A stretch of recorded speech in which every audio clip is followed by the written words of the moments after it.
Hello class, today we'll be talking about evaluating composite functions. So actually plugging in a value and seeing what we get. So when evaluating composite functions, you'll want to evaluate the inner function, take its output, and then plug that into the outer function and simplify. So let's see what we got here. We have f of x and we have g of x, and we want to find f of g of 4. So what I'm going to do is I'm going to plug in 4 in for g and simplify that, and then plug in whatever answer I get into f and simplify that. So let's start with g, because we want to plug it into the inside one. So it's going to be, so we're going to plug in 4 in for g. So g of 4 is going to be the square root of 4, which is just 2. Now I'm going to plug the 2 into x for f of x. So f of 2 equals 3 times 2 minus 6, which is going to be 3 times 2 is 6. So 6 minus 6 is 0. So f of g of 4 equals 0. Now let's find g of f of 3. So now I'm going to plug in 3 in for f, simplify that, and then plug whatever I get out into g. So f of 3 is going to be 3 times 3 minus 6, which is 9 minus 6, which is 3. Now I'm going to plug in that 3, what I got, into my outer function, into my g. And so g of 3 is going to be the square root of 3. And we can't simplify any further. So this is just the square root of 3. Now we have find f of negative 1. So what I'm going to do is I'm going to plug in negative 1 into f. And then simplify that. Whatever I get, I'm going to plug in that into f again. So now we have f embedded inside of f. So f of x, so f of negative 1, because I'm plugging in the negative 1 into the inner function, is 3 times negative 1 minus 6, which is negative 3 minus 6, which is negative 9. Now I'm going to take that negative 9 and plug it into f again, because we want f of f. So f of negative 9 is 3 times negative 9 minus 6.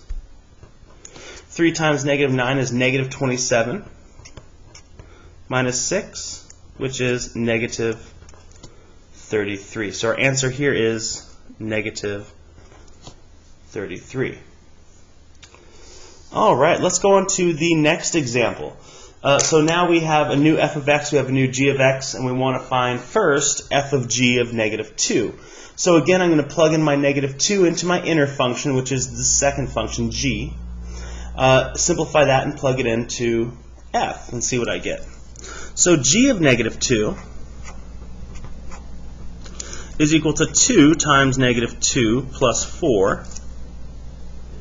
Well, 2 times negative 2 is negative 4, and negative 4 plus 4 is 0. So g of negative 2 is 0. So now I'm going to plug in 0 in for f. So f of 0 is equal to 0 squared, because it's just x squared. And that equals 0. So f of g of negative 2 is equal to 0. Now I want to look at g of f of 3. So I'm going to plug in 3 for f, then evaluate it, and then plug in whatever I get for g. So f of 3 is, well, f is x squared, so it's going to be 3 squared, which equals 9. And then I'll plug in 9 in for, let's see, we're finding g of f, so I'm going to plug in 9 into g, my outer function now. So g of 9 is equal to 2 times 9 plus 4, which 2 times 9 is 18, plus 4, 18 plus 4 is 22. So g of f of 3 is 22. Now we want to find g of 0. So now we're embedding g inside of g. So I'm only going to be looking at my g function. I'm going to plug in 0 for g into x for g, simplify, and then whatever I get that, plug it into g again. So g of 0 equals 2 times 0 plus 4. 2 times 0 is just 0, so it's just going to be 4. And then now I'm going to plug 4 into g, because I want g of g. So g of 4 equals 2 times 4 plus 4. 2 times 4 is 8, and plus 4 is, well, 8 plus 4. That's going to give us 12. So the answer here is 12. Let's go over one more example together. So now we have f of x is x plus 5 and g of x is 3x minus 2. So find f of g of negative 1. So I'm going to plug in negative 1 in for g and then evaluate, get my f. So g of negative 1 is equal to, let's see here, 3 times negative 1 minus 2. That's going to be negative 3 minus 2. That's negative 5. And now I'm going to take my negative 5 and plug it into x and for f. So f of negative 5 is equal to negative 5 plus 5. I just plugged in negative 5 in for x. And that gives me 0. So f of g of negative 1 is 0. Now to find g of f of 2, again, plug in 2 in for f. See what I get? So f of 2 equals 2 plus 5, which is 7. And then I'm going to plug 7 into x for g. So g of 7 is going to be 3 times 7 minus 2, because that's our function, 3x minus 2.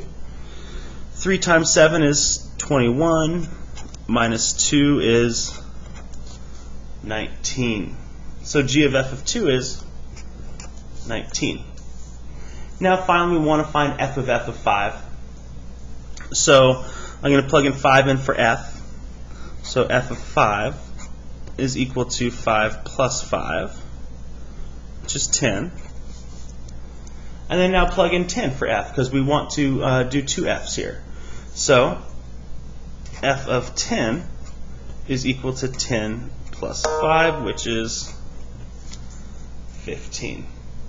And that's all I have for y'all today. So that is how we evaluate composite functions.